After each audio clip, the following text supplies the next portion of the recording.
Thank you very much. Welcome, everybody. Sorry if it's too loud. Great to see everybody, even though I'm blinded by the lights here. I'll let Ernesto and Fahad introduce themselves in a minute. I'm really excited about this panel. Fahad and his team have done some really interesting economic research on interest rates and how interest rates get set, particularly in DeFi protocols. So we'll spend some time talking about that today. So Fahad, why don't you, actually Ernesto, why don't you introduce yourself first, then we'll turn it over to you to Fahad to do your stuff. Yeah, hi everybody, I'm Ernesto Boado. I am the co-founder of BGD Labs, which we are core contributors to the Ava protocol. Before I was the CTO at Ava. So yeah, discussing a bit about interest rates and DeFi. Fahad, introduce yourself and then take it away. Thank you, Lee. So I'm a professor of finance and economics, and my research basically it entirely analyzes questions associated with blockchain.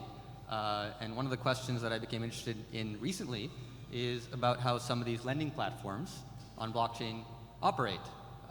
So why don't I maybe transition right into some slides I brought in. So before we really get this chat started, I think it's worthwhile maybe to think a little bit about why this is even an important topic.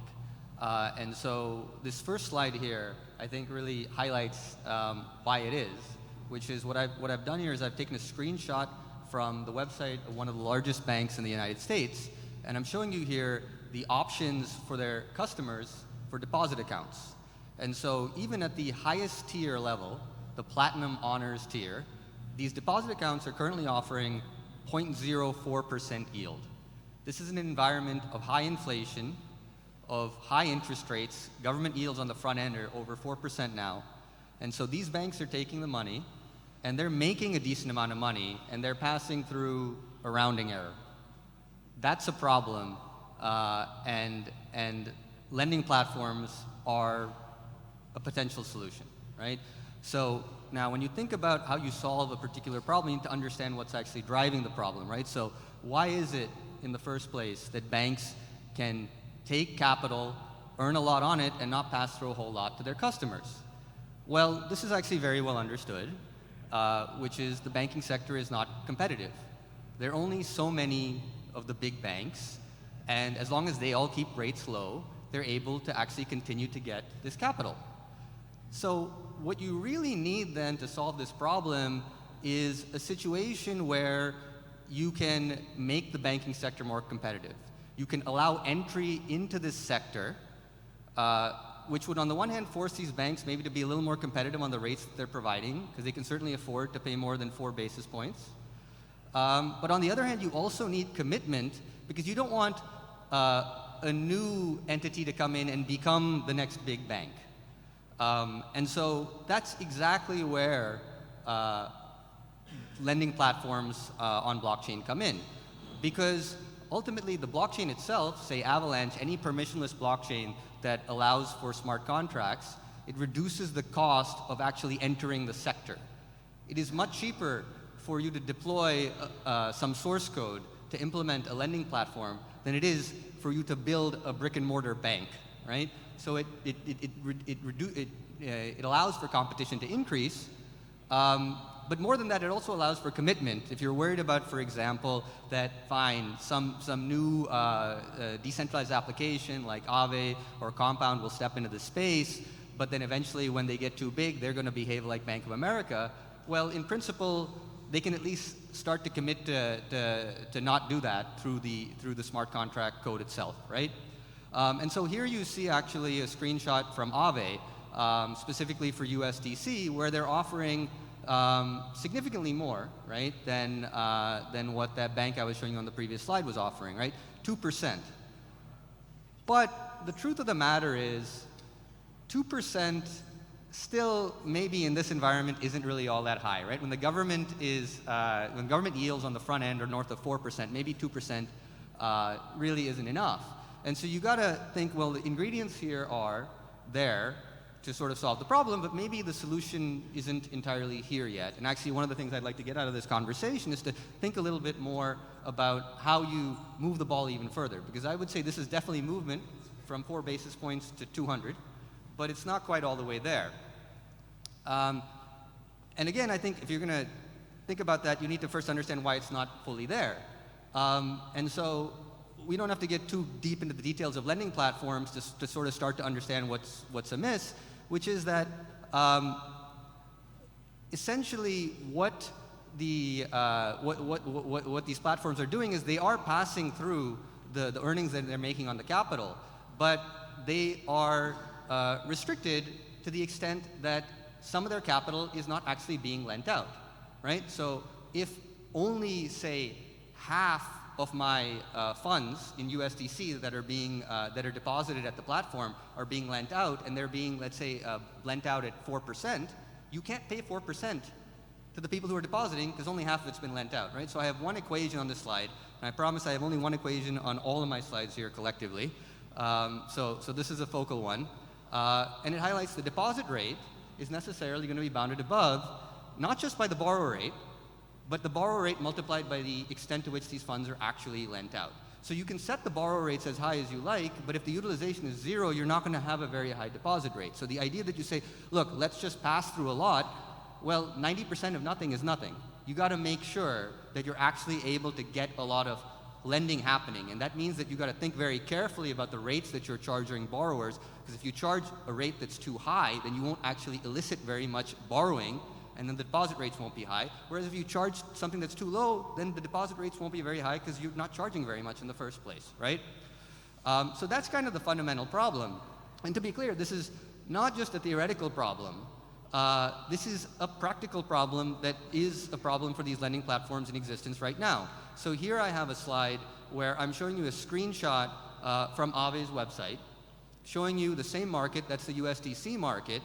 And what you see here is they have highlighted that they are targeting what they describe as an optimal utilization rate of 90%. So what they want is they want 90% of the funds that are deposited in USDC at Ava to then be lent out, to be borrowed by borrowers, right? So that's their target. But you can see they're not even close to their target. They're well under their target. They're off by tens of points. And so what does that mean? That means the deposit rates will be commensurately lower, because they're not able to lend out as much as they're trying to lend out, which means that their pricing isn't exactly perfect. And that's not a bad thing because it takes time to get progress, but the point is, this is an important enough question that we should try to get this right. If you're going to target 90, you should actually be able to hit 90, because there's a lot of welfare that's being left on the table here. And so, you know, this was a topic that I and my co-authors felt was important enough that we should dig into. So I don't think we're going to be able to get into the full depth of you know, the work that we've done. But for those of you who are interested, I've posted this paper online, which is with my co-authors at McGill and at the University of Chicago. I have a tiny URL there in case it makes it easy to get to, of course. And you know, why don't we leave that slide up as advertising for the next 20 minutes as we have this conversation. Great, thank you for that introduction, Fahad. So Ernesto, talk a little bit about the thought that went into how interest rates get set in Ava and the utilization rate that Fahad was addressing.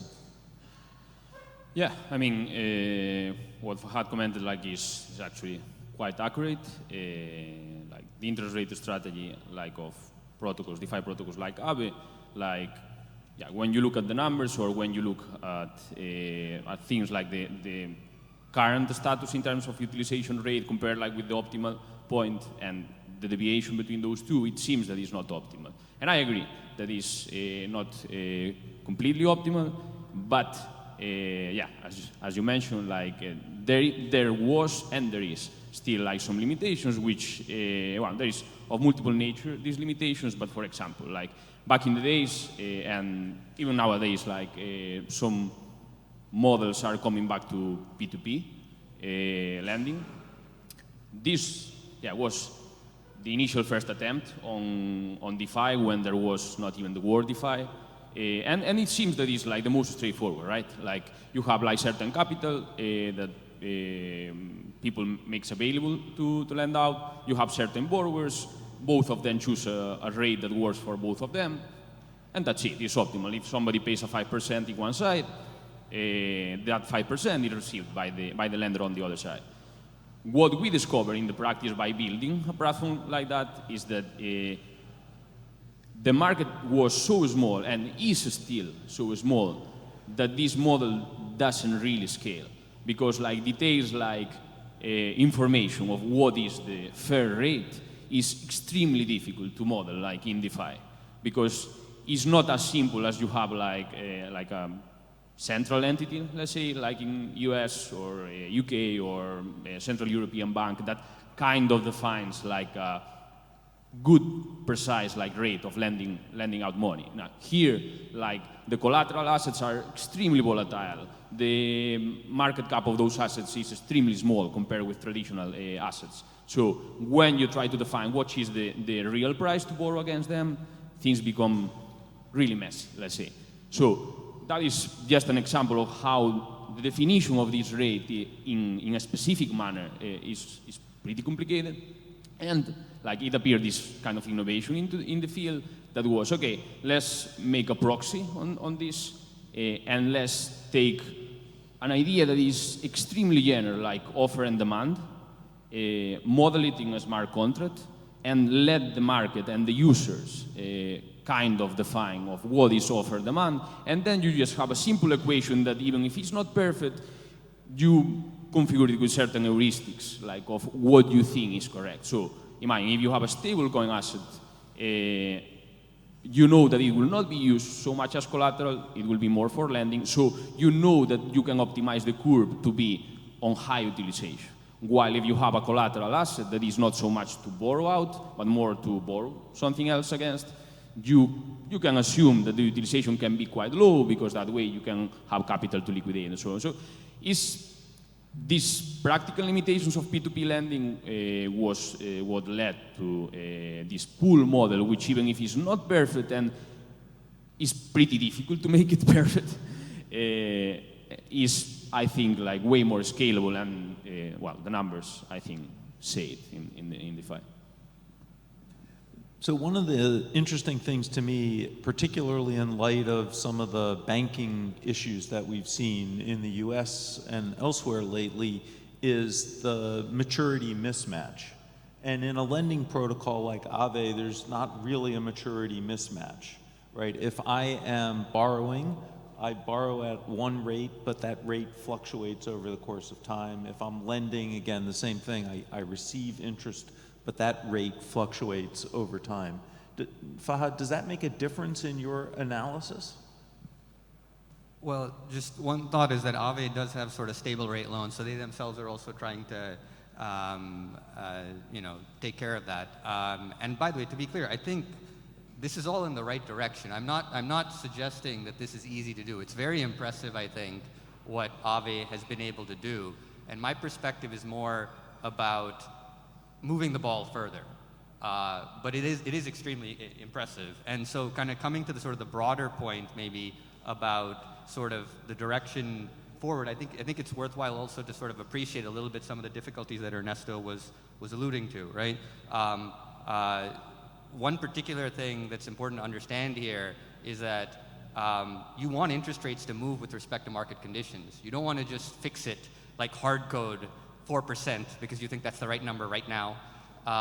And when you think about that and how that happens in traditional markets, it's exactly sort of what Ernesto was alluding to, which is that you can have a centralized intermediary who actually tries to internalize all of the information that's going on, right? Like what the Fed chair is doing and so on.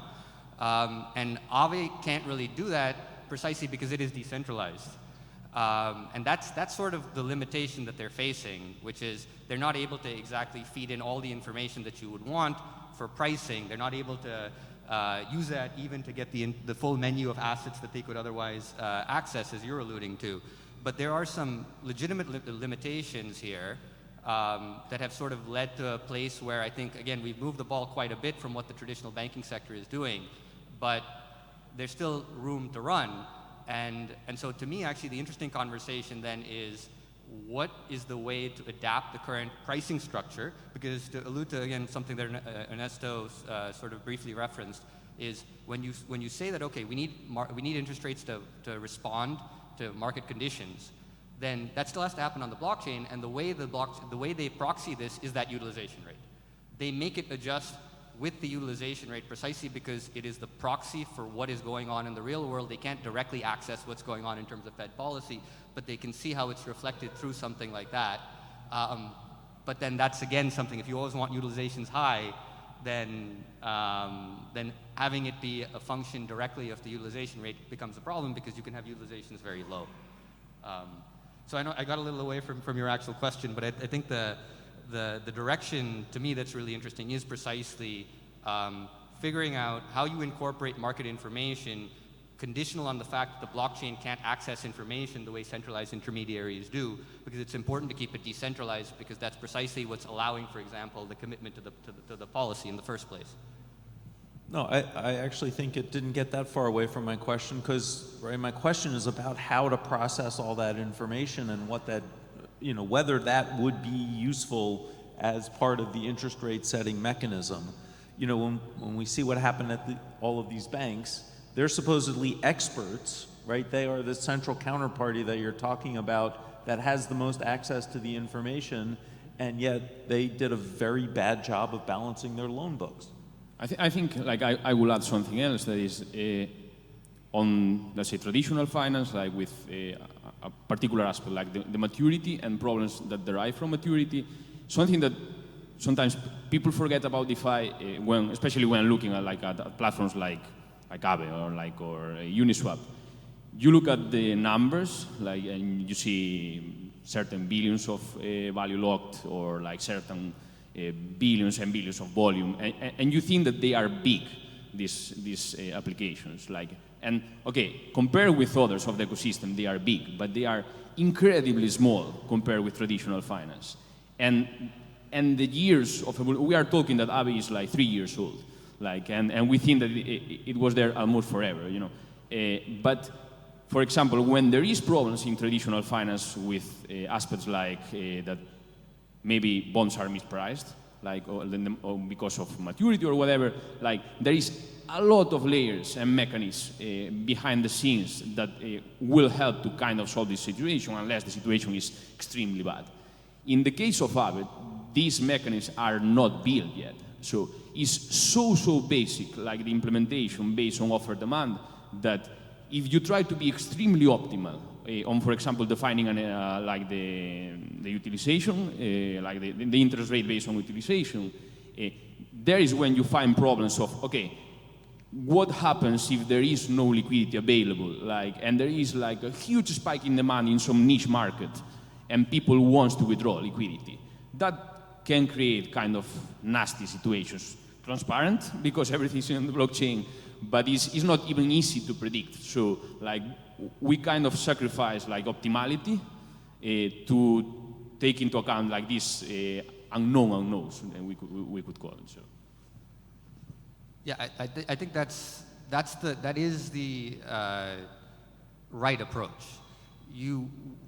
As a first pass, you want to make sure the system actually functions, right? Lots of things can go wrong that blow the thing up to start with, and so precisely to that point, for example, if you think about would you rather have utilizations too high or too low, you might argue you'd much rather have it too low, as we've seen, right? Because if the utilizations are too high, kind of coming back to how these liquidation mechanisms work, they can actually fail if you don't actually have the capital there because it's all been borrowed out, right?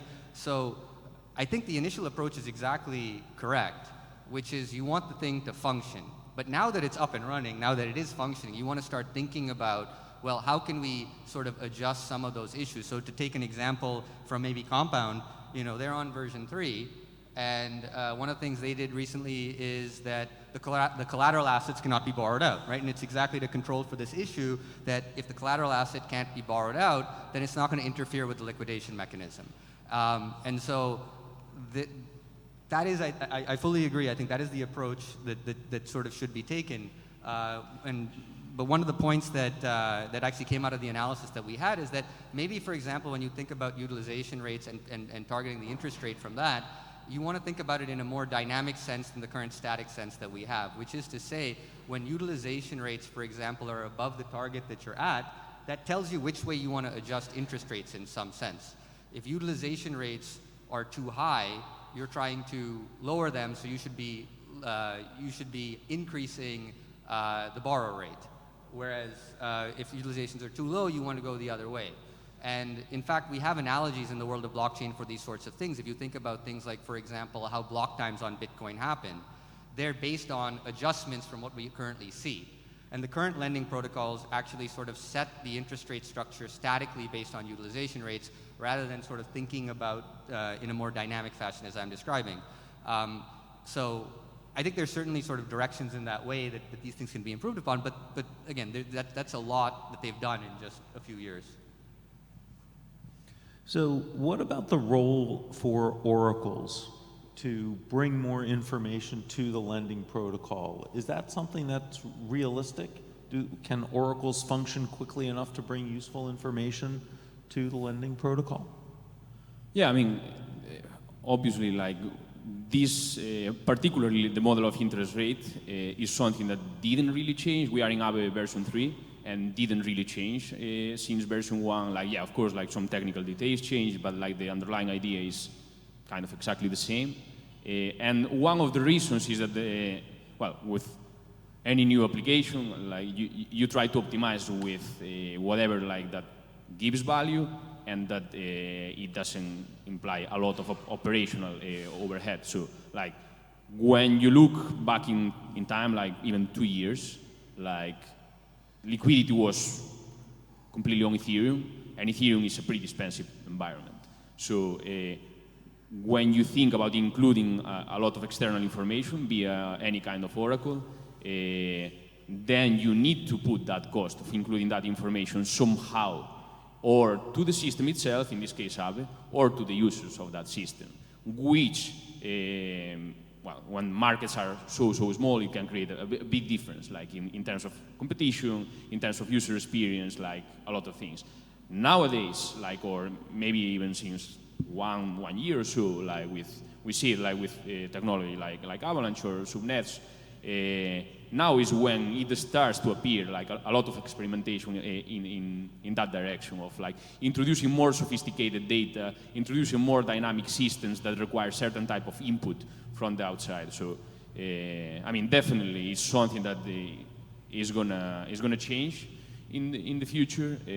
How? Well, that's what we are working on. Like, but. Yeah. So one way to think about it is if you have the Oracle problem entirely resolved in the sense that you can perfectly feed as much information about the real world into the blockchain reliably, then there's no reason why they couldn't price exactly as well as any centralized entity, right? But kind of to Ernesto's point earlier on, to the extent that you rely on an Oracle in your pricing, you're introducing risk for your platform, right? What if that information that's being fed in is completely wrong, right? And so, so initially, of course, that's exactly why I think they ended up choosing something that's actually just directly there, that you can see the utilization rate, the lending and the borrowing for that particular market on that particular blockchain that's not being manipulated. But kind of to the point that you're making, as we see progress away from Aave and Compound, just with the Oracle problem, as they get better and better, it makes sense to start thinking about incorporating that information. It's a very good idea to start with something where you're not relying on an Oracle, so that you know that you don't have to worry about that risk. But as oracles get better, you want to actually then start using the information that they're providing, right? Because you're sort of omitting it from your pricing process as it currently is. Which, if I can add something, is that it's important to also not forget that like useful information that comes even from an oracle, like possibly it comes from the chain itself and not only from the external sources, because it's simple to imagine, okay, like you can have a rate of some central entity and kind of price rates on stable coins due to that. It's not exactly like that, or not even close to that, because like the cost of using USDT, USDC, DAI is completely different than the cost of using US dollar for ramp, on-ramp considerations, and so on. So maybe what you think that is the most rational way of inputting certain borrowing cost for those assets will just outprice you compared with competitors, because the competitors are understanding better which is the profile of the borrowers and the profile of the depositors. So, yeah. Well, and there's also the global nature of a platform like Aave, right? Which central bank's interest rate do you take as part of your oracle, or do you take every central bank's interest rate? So that's another piece of it, I think. When you all think about interest rates for different crypto assets, I know you used USDC, and that's obviously a key example, but when you think about how interest rates can be different for different crypto assets, is that interest rate setting mechanism, is the nature of the underlying asset relevant to the interest rate setting mechanism that's occurring? Yeah, I mean, obviously, if it kind of depends. Even currently, it depends completely of the use cases of those stable coins, usually on chain or in all the places that are connected. I would say that is the major level of how to establish those interest rates. You see it happening, not with the stable coins, which is funny enough, but with other assets that, in principle, they are more like collateral assets. You see them spike extremely in utilization from time to time, because there are on-chain dynamics like staking or governance systems that are based on these things. So it's really, really specific, and it depends on each asset how to properly do it. Yeah. Yes. So certainly in the case that if you don't detach the collateral process, meaning if you allow collateral assets to be borrowed out, then you definitely have to do these things very differently. And even now, Aave does target lower utilization rates for riskier assets, precisely because they can move more, and so you need to have the assets there so that the liquidation mechanism can take place. So we do have to be very careful across assets. But almost coming back to, I think, this point that Ernesto was just making about essentially the clientele, right? And you were talking about, well, which central bank are you looking at, right? I would think for most non-crypto people, the thing that you would want to do, which to me is the big market that's missing usually, is precisely, I just want something to replace my deposit account, which means it's not that I want to hold Ether, it's that I want to hold something like dollars or at least whatever happens to be my local currency. So that's why I was using USDC as an example. But still, the clientele thing is an issue, because as a practical matter, how you're pricing this is dependent very much on who you're actually targeting. Are you targeting people who are interested in crypto? Are you targeting people who just want a deposit account? Are you targeting people in the US? Are you targeting people in Spain? And that's going to affect pricing. And so these are hard problems, but I think they're problems that are actually worth getting right. Well, I think this has been a great conversation. I'll just make one final point, which is in the stock lending markets, you see different rates for different stocks based on the demand and a whole bunch of other factors. Again, a central counterparty is often setting those rates, but it would be interesting to see what happens in the securities lending markets based on what we just talked about in lending out different types of collateral, et cetera, et cetera. So lots of fun stuff to explore. Fahad, I think your paper is going to be read a lot in the future. Yeah. Thanks, everyone. Thank you, guys.